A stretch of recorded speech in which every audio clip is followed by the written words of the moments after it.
ক্রয় বিক্রয়ের মাসআলা শুনতেছিলাম, ২৬ নম্বর পর্যন্ত আলোচনা শুনতেছিলাম যে বাদশাহ বলপূর্বক জিনিসের দর ঠিক করে দিতে পারে না। হ্যাঁ, ব্যবসায়ীদের সাথে উপদেশ নসিহত স্বরূপ কিছু বলতে পারে, ভাই দাম কমায় রাখেন, এরকম দাম রাখেন, কিন্তু বলপূর্বক একটা দাম বসায় দিতে পারবে না। সেটা ব্যবসায়ীদের সাথে আলোচনা করে নিতে হবে। ২৭ নম্বর, জিনিস মেপে দেওয়ার সময় কিছু বেশি দেওয়া ভালো।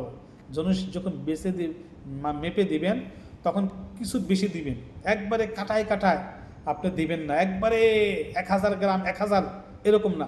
যদি একটু কম হয় কিয়ামতের ময়দানে আপনার জবাবদিহি করতে হবে। এই জন্য যে কোনো জিনিস দেওয়ার সময় কয়েক গ্রাম অবশ্যই বেশি প্রদান করবেন, নচেত কিয়ামতের ময়দানে আল্লাহ পাক আপনাকে পাকড়াও করবেন। অনেকে আছে বাটা মাপ দিয়ে দেয়, একদম এমন মাপ দেয় ১ গ্রামও বেশি দেয় ১,০০০। ভাই সামান্য একটু বেশি দিতে হবে।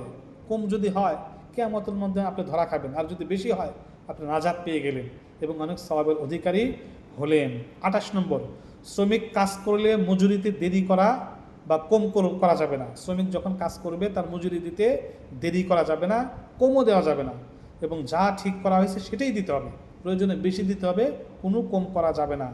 দুর্বলদের এসব বিষয়ে ফরিয়াদি স্বয়ং আহকামুল হাকিমিন আল্লাহ তাআলা হবেন।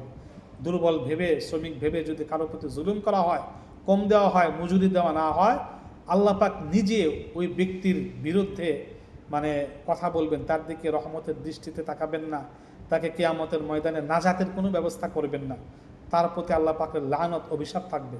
এই জন্য আল্লাহ রাসূল বলেন, আতাবুল আজির আজরহু ক্বাবলা আইয়াজিফ আরকুম, শ্রমিকের ঘাম শুকাবের পূর্বেই তার মজুরি দিতে হবে।